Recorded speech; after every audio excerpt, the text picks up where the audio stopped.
Amigo y amiga que me escuchas, te damos la bienvenida nuevamente a Púlpito Reformado, la voz de la Reforma Protestante en Puerto Rico, la voz oficial de la Iglesia Presbiteriana Reformada en San Juan. Te habla el anciano gobernante Jaime Zapata y te invitamos a que en la próxima hora nos acompañes para que oigas palabra de Dios. Busca tu Biblia, la palabra de Dios, la palabra que no se equivoca, la palabra que no vuelve atrás vacía, esa palabra que es como espada de dos filos, la espada del Espíritu que llega a lo más profundo del hombre y la mujer por el poder del Espíritu Santo. Y el tema de hoy, credos, confesiones y catecismo.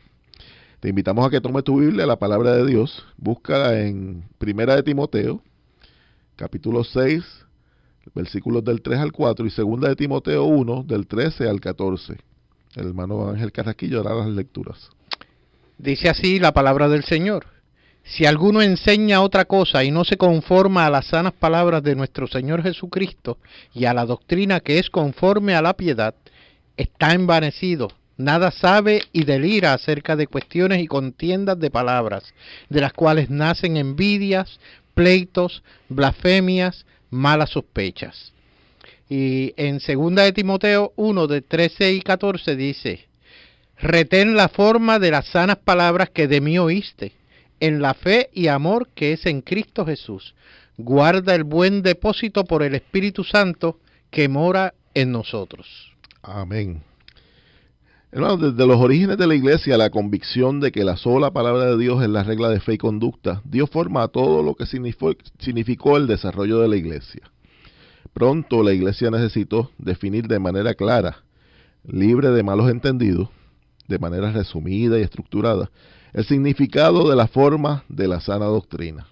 Esa forma de expresión que vemos ahí en Timoteo, y está también en Romanos, nos menciona que la forma de la verdad es determinante para describir la identidad de Dios, del hombre y las relaciones entre ambos.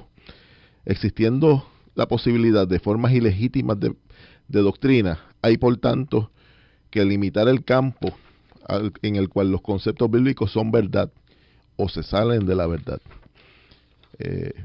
Habiendo ese espacio abierto, tenemos que tener definido dónde está la verdad y dónde lo que decimos se sale de la verdad. Para ello la iglesia identifica dentro de la misma escritura la necesidad y la deseabilidad de desarrollar credos y confesiones. Esto no es para que complementen, sustituyan o sean una autoridad independiente sobre la escritura, sino todo lo contrario. Los credos y confesiones y los catecismos es para que respondan fielmente a la palabra de Dios y a la forma de la sana doctrina, que es lo que se procura y a lo que Pablo estimula a Timoteo como pastor, para que siempre lo tenga en claro. Los catecismos fueron ayudas para unificar a los fieles bajo unos distintivos que configuraban la ortodoxia de la iglesia, que es columna y baluarte de la verdad. Vamos a leer 1 Timoteo 3, 14 y 16. Esto te escribo, aunque tengo la esperanza de ir pronto a verte, para que si tardo, sepas cómo debes conducirte en la casa de Dios, que es la iglesia del Dios viviente, columna y baluarte de la verdad. La iglesia, aunque no es el foco de atención, es el cuerpo de Cristo. Y la iglesia ostenta las llaves del reino. Es la autoridad que Dios le dio de ser el custodio de las verdades eternas. Y como custodio de las verdades eternas, se somete a la palabra de Dios, pero protege la palabra de Dios y la impulsa y la promueve. Y es en ese sentido, pues es columna y baluarte. Y todo lo que se construya encima del fundamento de los apóstoles de manera correcta es para bien del desarrollo de la iglesia, y todo lo que se construya de manera incorrecta, cuando pase el juicio eterno, se va a convertir en heno y hojarasca, nos dice la palabra de Dios. En las luchas históricas, para definir de manera clara las doctrinas que están contenidas en la palabra de Dios, se hizo necesario y siempre rindió fruto, aunque eso terminó separando el trigo de la cizaña. Los credos y confesiones resultantes de los concilios verdaderos de la Iglesia se constituyeron en columnas sobre las cuales la Iglesia pudo construir en la seguridad de que esto respondía de manera correcta a la fe que fue dada una y sola y definitiva vez a la Iglesia. Leamos en Judas lo que nos dice Judas, el versículo 3. Amados, por la gran solicitud que tenía de escribiros acerca de nuestra común salvación, me ha sido necesario escribiros exhortándoos que contendáis ardientemente por la fe que ha sido una vez dada a los santos. Interesante. En las Sagradas Escrituras, Pablo en algún momento motiva a los creyentes a no contender, pero no contender por vanidad, por cosas vanas, ¿verdad? Pero aquí Judas nos está exhortando a contender por la fe que fue dada de una manera definitiva a la Iglesia. Esa fe que ya está consolidada en el canon de las Escrituras, nosotros tenemos que establecer las bases para que sea claro y se pueda presentar la correcta enseñanza bíblica. Así fue posible que las comunidades cristianas pudieran conectarse, manteniendo la unidad universal de la Iglesia. A medida que iban surgiendo inquietudes sobre qué se enseñaba o qué no se debía enseñar, pues la Iglesia fue creando insignias, creando declaraciones de fe que ayudaban a mantener la unidad y la catolicidad de la Iglesia. No es una palabra privilegiada de la Iglesia Católica, sino que es la universalidad de la Iglesia. Uh-huh. Los credos y confesiones presentan un punto de vista resumido de lo que la Biblia enseña acerca de los temas propios de la fe cristiana. Finalmente terminan siendo, como siempre nosotros buscamos, ¿verdad? En la vida, uno estudia, pero hay expresiones, ¿verdad?, que resumen el extracto de lo que queremos decir o de lo que la palabra de Dios quiere decir en este caso. Dentro de la misma Biblia tiene su origen los credos en lo que llamamos las doxologías, que son resúmenes de la doctrina que eran usadas dentro de la adoración. Por ejemplo, hay una doxología que a mí me gusta mucho al terminar el capítulo 11 de Romanos, donde Pablo está expresando desde el capítulo 1 al 11 toda una construcción teológica gigantesca y muy propia. Y cuando termina el capítulo 11, yo les invito a que lean por lo menos ese capítulo 11, y al final en versículos 33 al 36 nos dice lo siguiente. Dice: oh profundidad de las riquezas de la sabiduría y de la ciencia de Dios, cuán insondables son sus juicios e inescrutables sus caminos. Porque ¿quién entendió la mente del Señor? ¿O quién fue su consejero? ¿O quién le dio a él primero para que le fuese recompensado? Porque de él, y por él, y para él, son todas las cosas. A él sea la gloria por los siglos. Amén. Y esa expresión no hace sino exaltar el solo a Dios sea la gloria. La soberanía de Dios, al terminar toda una construcción de análisis teológico donde se repasa todo el problema del hombre, la pecaminosidad, la solución de Dios para estas cosas, la elección y la predestinación y todo lo que es el orden de la salvación, cómo Dios construye, ¿verdad?, y trabaja en la vida de los creyentes la salvación, cómo le aplica esa salvación, la obra que Cristo hizo en la cruz a los creyentes por medio del Espíritu Santo, y termina exaltando la soberanía de Dios, haciendo un planteamiento de lo insondable que es esa soberanía de Dios. O sea, nosotros no pudiéramos haber, hombres ninguno pudo haberse imaginado el plan de Dios según está en las Sagradas Escrituras. Los hombres no, lo que las Sagradas Escrituras expresan es una imposibilidad que el hombre haya podido imaginarse cómo Dios, el Dios verdadero, iba a poder hacer lo que hizo por nosotros. Pero no es que signifique que sea algo irracional. No, cuando habla de que es insondable, quiere decir que mucho de lo que tiene que ver con esto se sale de nuestro alcance, de nuestra capacidad para entender las cosas. Para entenderlo. Y eso debemos tenerlo muy claro. El culto a nuestro Dios es un culto racional. Y siendo racional, pues hay unas cosas que Dios nos da lo suficiente para entenderlas, pero hay otras que tenemos que esperar un poquito más para entenderlas, ¿verdad? O por lo menos para tener un acceso más completo a lo que significa. Porque nunca vamos, hermanos, a tener un conocimiento absoluto. Es alimentar nuestra comprensión de lo que estamos leyendo en la palabra a través de estos credos y confesiones, pues vamos a escudriñar, a aprender de quienes pasaron el trabajo antes que nosotros, de llegar a este material adicional a la Biblia. No es que vaya por encima de la Biblia, Amén. ojo. Para nosotros, según la doctrina de la Reforma y según la doctrina que Pablo mismo establecía, el fundamento es el fundamento. Sola Escritura. La sola Escritura. Para muchas personas esto puede significar, el establecimiento del credo puede significar como una amenaza o sustituir a la Escritura. No. Nunca es la intención de los reformadores y de los que formularon los credos y las confesiones el sustituir a la Escritura. De hecho, nosotros tenemos una forma de ver esto en la Iglesia Presbiteriana Ortodoxa, es que nuestro primer estándar es la Sagrada Escritura. La única regla de fe y conducta. Amén. Y el segundo estándar para nosotros son los estándares de Westminster. Y quizás la semana que viene vamos a tener un poquito más de tiempo para explicar un poco lo que esto significa, ¿verdad? Porque unos estándares que fueron desarrollados en un tiempo atrás en la historia y ahora todavía continúan siendo vigentes para nosotros. Tenemos que explicar un poco de eso. Los credos y confesiones responden a nuestra necesidad de entender una gran cantidad de conocimiento de la forma más clara y dentro de un mínimo razonable de palabras. Esto me imagino que no debe ser muy complicado para la gente, ¿verdad? Pero también responden a la necesidad de que nuestro conocimiento de las cosas de Dios sea objetivo y no sea subjetivo. Vamos a leer Romanos 6:17. Dame un segundo, por favor.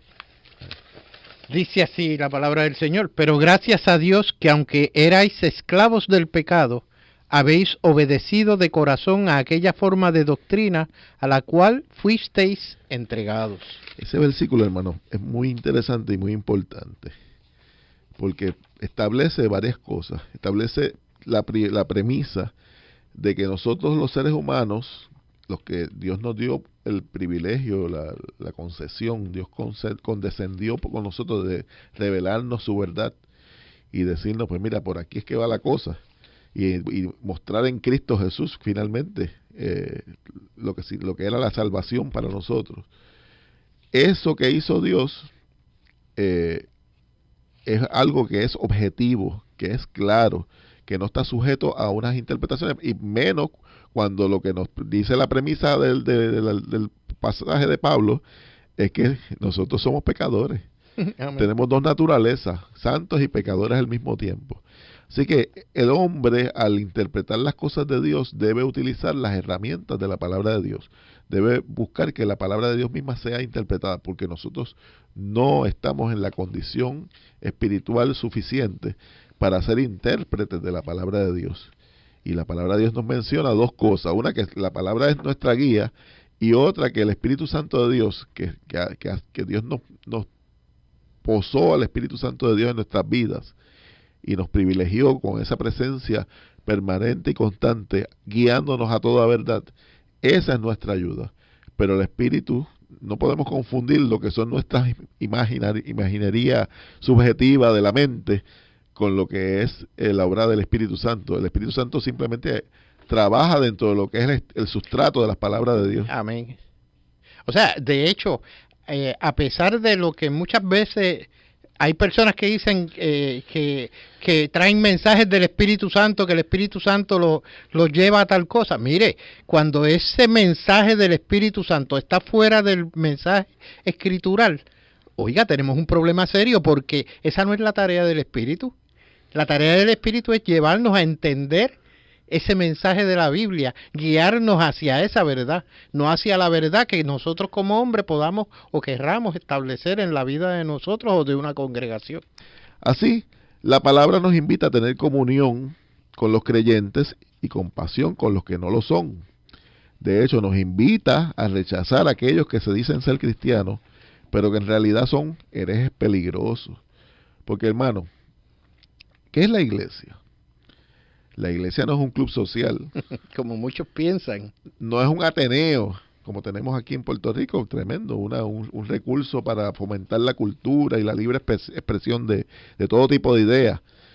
La iglesia, nos dice la palabra de Dios, es que él responde a que la palabra de Dios nos le dé forma en todo y su doctrina sea una doctrina contra la cultura de un mundo que odia a Dios y busca actuar al margen de la ley de Dios. Eso es la iglesia. La iglesia no puede estar casándose con la cultura pecaminosa. La iglesia debe actuar de tal manera que establezca una cultura que responda a los intereses de Dios. No como muchas veces pensamos o vemos en algunas iglesias que queremos adaptar la Biblia a lo que siente o piensa la congregación o el pastor la en cultura de nos rodea. O en ese entorno cultural. Al contrario, nosotros como hermanos, como cristianos, como seguidores de esa palabra, de esa única verdad, tenemos que adaptar nuestra vida a esa palabra, a esa Biblia, no al revés. La iglesia, en segundo lugar, no es inclusiva. Excluye de sus filas a todo aquel que es encontrado en error grave. La iglesia, por ejemplo, les fue dado la autoridad para disciplinar a los creyentes por medio de los pastores, los ancianos, una disciplina que está dirigida a restaurar al creyente. Pero todo aquel que sea encontrado en una falta, un error doctrinal y persista en ello, o persista en una conducta que sea impropia de creyente, pues está sujeto a la excomunión, o sea, a la exclusión. Y nosotros tenemos una tendencia en el evangelicalismo hoy en día, el cristianismo de este siglo, es un cristianismo que es inclusivo. Nuestro hermano Efraín estaba mencionando en algún momento de la semana pasada que sobre la gente que la iglesia que vio que decía, en esta iglesia no hablamos de pecado. No hablamos de pecado. Me recuerda eso porque eso no es una iglesia. O sea, una iglesia, un grupo que se exprese de esa manera no sabe lo que es la iglesia de Dios. En tercer lugar, la iglesia es un lugar de libertad. La libertad a la que fuimos llamados todos los creyentes, pero no es un lugar de libertinaje. Y todos los miembros toman votos de estar sujetos al escrutinio de ancianos y pastores sobre los asuntos de conducta y de doctrina. Hay una libertad, pero hay una capacidad que Dios le ha dado a los pastores para retener, para enforzar un cuidado de que no haya personas afectando a los creyentes en la grey por mala doctrina. Y por eso ahí vamos entonces a la necesidad y importancia de los credos. Aquí hay un punto bien importante, esa responsabilidad de ancianos y pastores respecto a ejercer la disciplina dentro de la iglesia, es a la vez impuesta esa responsabilidad en nosotros como hermanos en la fe, aceptar esa disciplina que se nos quiere imponer. O sea, es en ambas vías que funciona, porque puede ser que yo como miembro de la iglesia en una conducta pecaminosa decida no aceptar la disciplina, pero también en la otra cara de la moneda se ve cuando hay oficiales de una iglesia, llámese pastores, ancianos, que no quieren ejercer esa responsabilidad de ejercer la disciplina como bíblicamente. Por todo lo que hemos dicho anteriormente, las iglesias confesionales expresan su adhesión a uno o más de los credos y confesiones históricas, y se supone que ello facilite el que la validación de la iglesia. Validamos la iglesia dentro de una corriente de una fe mínimamente ortodoxa que nos permita entender con quién tratamos. Cuando alguien me dice, pues yo me adhiero a la confesión de fe de Westminster, ya yo he leído todo lo que dice esa confesión y yo sé que esa persona sabe por dónde va la cosa. O sea, entiende una construcción de doctrinal y no tiene conflicto con esto. Ya podemos pasar a otras discusiones y otros análisis. Cuando la iglesia en general tiene al credo de los apóstoles, un credo común para todas las iglesias, aún las católicas leen el credo. El credo establece puntos particulares que la palabra de Dios, a los cuales la palabra de Dios le da la importancia, y que todo creyente que establezca esas cosas, sabemos que va por la línea de una ortodoxia, de una adhesión a la verdad bíblica. Y eso nos ayuda a validar. No tenemos que estar haciéndole un cuestionario completo a una persona. Cuando una persona llega a una iglesia, pues si tú has leído los estándares de Westminster, de hecho esa es una de las preguntas que hacemos cuando tenemos miembros en la iglesia, los llevamos a que lean los estándares de Westminster, a que vean si en su corazón, sinceramente, hay adhesión en su corazón a las verdades que ahí se expresan, porque esas son verdades resumidas de lo que es el todo de la palabra de Dios. Las verdades bíblicas. Claro, y si esas verdades la persona puede funcionar dentro de nuestro ámbito eclesiástico de una manera cómoda, pues no tenemos problema, porque sabemos que entonces que es que el Espíritu de Dios ha iluminado sus corazones para ver estas cosas. Si usted ama la Escritura y busca ser fiel a ella, las confesiones no son un estorbo. Las confesiones están al servicio de la obra de Dios, de la iglesia de Dios. La Biblia declara que la interpretación de la palabra de Dios no es un asunto privado. Una característica fundamental de los credos es que son declaraciones públicas sujetas al escrutinio de la iglesia, que es guiada a toda verdad por el Espíritu Santo de Dios. Vamos a leer lo que nos dice segunda de Pedro 1, del versículos del 19 al 21. Tenemos también la palabra profética más segura, a la cual hacéis bien en estar atentos como a una antorcha que alumbra en lugar oscuro, hasta que el día esclarezca y el lucero de la mañana salga en vuestros corazones. Entendiendo primero esto, que ninguna profecía de la Escritura es de interpretación bíblica, interpretación privada, porque nunca la profecía fue traída por voluntad humana, sino que los santos hombres de Dios hablaron siendo inspirados por el Espíritu Santo. Amén. Tremendo. Y ahí vamos un poco al centro de atención de lo que estamos trabajando. Los credos y confesiones, los catecismos, son declaraciones públicas escritas y de manera clara y sujetas al escrutinio de la iglesia.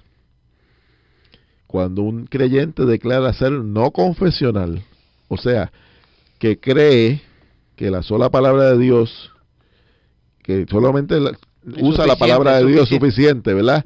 Y que no necesita nada más, realmente no sabe que es espiritualmente imposible ser consistente con esa postura, hermano. Porque la iglesia, lo que la iglesia ha desarrollado a través del tiempo, sentó las bases encima del fundamento apostólico para dejar claro la dirección que la iglesia iba a seguir. Siempre que la iglesia se desviaba de lo que era el pensamiento de las confesiones y de los credos, ahí rápidamente la iglesia señalaba y decía, aquí hay una herejía.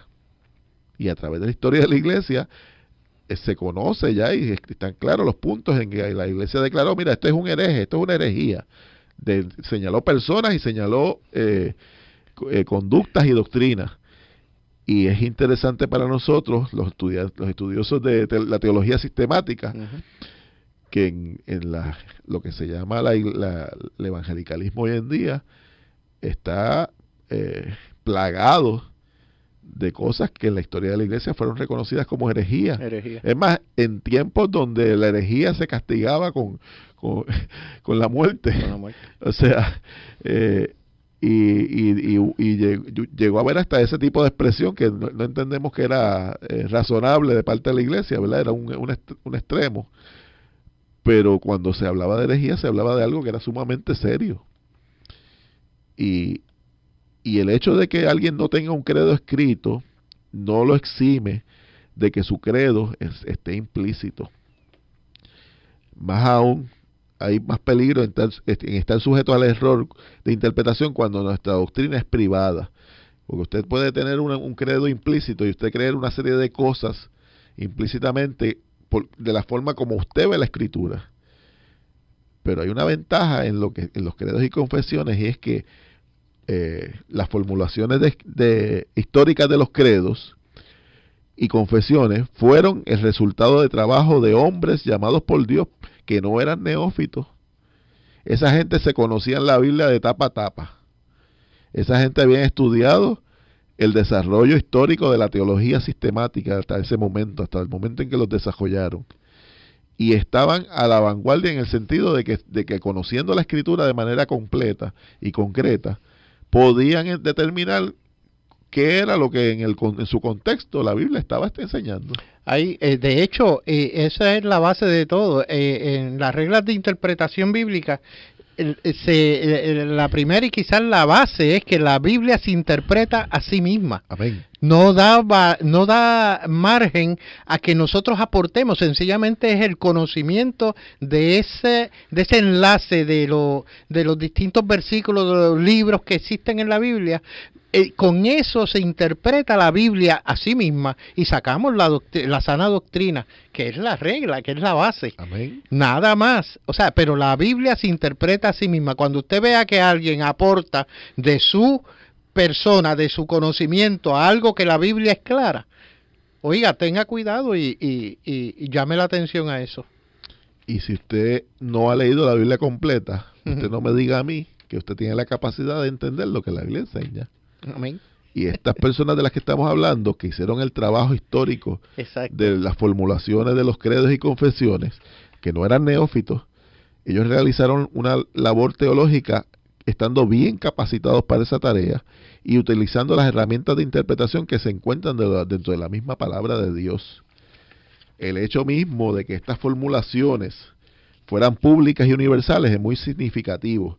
Por ejemplo, la Confesión de Fe de Westminster tiene su origen en 1646 y los catecismos mayor y menor en 1647. Estos documentos fueron tan buenas expresiones de la doctrina bíblica que aunque han sido sometidas al escrutinio público de hombres de Dios durante 369 años, apenas han sufrido cambios en su historia. Porque tampoco son las reglas de fe y conducta. Y no son infalibles. No son infalibles. Tuvieron algunos detalles que la Iglesia en la marcha identificó como algo que no debía ser puesto en esa insignia, en esa confesión. Y lo que tenemos es un poquito, un diamante en proceso de pulirse, porque el verdadero diamante es la palabra de Dios. Amén. Y ellas retratan las verdades bíblicas de una manera clara, sistemática, consistente, pero responden finalmente a lo que está en la palabra de Dios. Ahí no hay creatividad posible. En el proceso teológico de la teología bíblica no hay creatividad, es Dios hablando a través de su palabra. Muchas iglesias hoy en día tienen páginas de internet en las que asignan una sección a presentar declaraciones de lo que creen. Muchas de estas declaraciones resultan ser una lista de supermercados en las que las iglesias eligen qué una iglesia en particular ha decidido creer sobre la palabra de Dios. La segmentan. Sí, dice, pues nosotros creemos en esto, pero no creemos en esto. Si usted busca la página de nuestra iglesia, descubrirá que nuestro distintivo eclesiástico de doctrina, el distintivo secundario, es la Confesión de Fe de Westminster. De hecho, el distintivo terciario es el libro de orden de la iglesia que habla de lo que es el gobierno, la disciplina y la adoración de la iglesia. Es un distintivo terciario. Una práctica saludable para que toda iglesia fomente la unidad de la iglesia, universalmente hablando, es fomentar la adhesión a y el estudio de los credos, confesiones y catecismos. Un creyente que se da la tarea de leer los mismos se dará cuenta que estos son una ayuda invaluable para entender mejor la Biblia. Esto es así porque nos colocan en una plataforma de premisas que nos ayuda a exaltar la preeminencia de la palabra de Dios. Un creyente que habla de la Biblia desde la ignorancia corre el peligro grave de hacerse una imagen incorrecta del Dios verdadero, atentando contra el segundo mandamiento. O peor aún, tomar en vano el nombre de Dios porque no entienda qué clase de Dios representamos. Ese es el tercer mandamiento. Ahí finalmente, hermano, les damos el extracto, ¿verdad?, de lo que trajimos para la noche de hoy. La semana que viene vamos a darnos la oportunidad, la tarea, de un poco examinar algo sobre lo que son los credos y las confesiones. Un poco de análisis histórico. Pero hasta ahora podemos ver, muy importante, que la expresión escrita del extracto de lo que es la palabra de Dios en los credos y confesiones es un estandarte, una insignia que es pública, sujeta al escrutinio de la iglesia, y que los credos y los estándares que se han establecido durante años han servido bien a la iglesia y continuarán sirviéndola bien. Usted, si tiene su biblioteca, que hoy en día muchos de los libros de las librerías cristianas no responden para nada a la palabra de Dios, muchos libros. Pero si usted tiene los estándares de Westminster y otras confesiones, libros de confesiones de fe, usted va a tener un recurso invaluable para poder estudiar lo que la palabra de Dios realmente enseña. Así que esta noche damos gracias al Señor por este tema. Hermano, queremos que nos escribas a Púlpitos Reformados, P.O. Box 363864, San Juan, Puerto Rico, 00936-3864.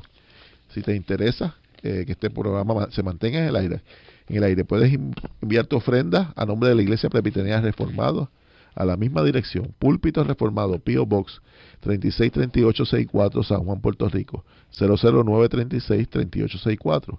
En esta noche te damos las gracias por escuchar nuestro programa y pedimos al Señor que te bendiga a ti, bendiga a tu familia, y que en el nombre de Jesús esté contigo, y que su gracia que sobrepuja todo entendimiento esté sobre ti.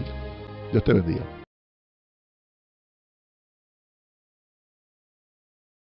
Amigo y amiga que me escuchas, te damos la bienvenida nuevamente a Púlpitos Reformados, la voz de la Reforma Protestante en Puerto Rico, la voz oficial de la Iglesia Presbiteriana Reformada en San Juan. Te habla el anciano gobernante Jaime Zapata y te invitamos a que en la próxima hora nos acompañes para que oigas palabra de Dios. Busca tu Biblia, la palabra de Dios, la palabra que no se equivoca, la palabra que no vuelve atrás vacía, esa palabra que es como espada de dos filos, la espada del Espíritu que llega a lo más profundo del hombre y la mujer por el poder del Espíritu Santo. Y el tema de hoy, credos, confesiones y catecismo.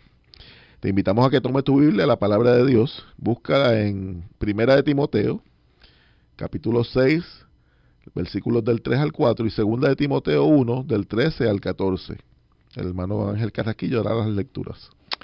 Dice así la palabra del Señor: si alguno enseña otra cosa y no se conforma a las sanas palabras de nuestro Señor Jesucristo y a la doctrina que es conforme a la piedad, está envanecido. Apóstoles, de manera correcta, es para bien del desarrollo de la iglesia, y todo lo que se construya de manera incorrecta, cuando pase el juicio eterno, se va a convertir en heno y hojarasca, nos dice la palabra de Dios. En las luchas históricas, para definir de manera clara las doctrinas que están contenidas en la palabra de Dios, se hizo necesario y siempre rindió fruto, aunque eso terminó separando el trigo de la cizaña. Los credos y confesiones resultantes de los concilios verdaderos de la iglesia se constituyeron en columnas sobre las cuales la iglesia pudo construir en la seguridad de que esto respondía de manera correcta a la fe que fue dada una y sola y definitiva vez a la iglesia. Leamos en Judas lo que nos dice Judas, el versículo 3. Amados, por la gran solicitud que tenía de Dios, del hombre y las relaciones entre ambos, existiendo la posibilidad de formas ilegítimas de doctrina, hay por tanto que limitar el campo en el cual los conceptos bíblicos son verdad o se salen de la verdad. Habiendo ese espacio abierto, tenemos que tener definido dónde está la verdad y dónde lo que decimos se sale de la verdad. Para ello, la iglesia identifica dentro de la misma escritura la necesidad y la deseabilidad de desarrollar credos y confesiones. Esto no es para que complementen, sustituyan o sean una autoridad independiente sobre la escritura, sino todo lo contrario. Los credos y confesiones y los catecismos es para que respondan fielmente a la palabra de Dios y a la forma de la sana doctrina, que es lo que se procura y a lo que Pablo estimula a Timoteo como pastor, para que siempre lo tenga en claro.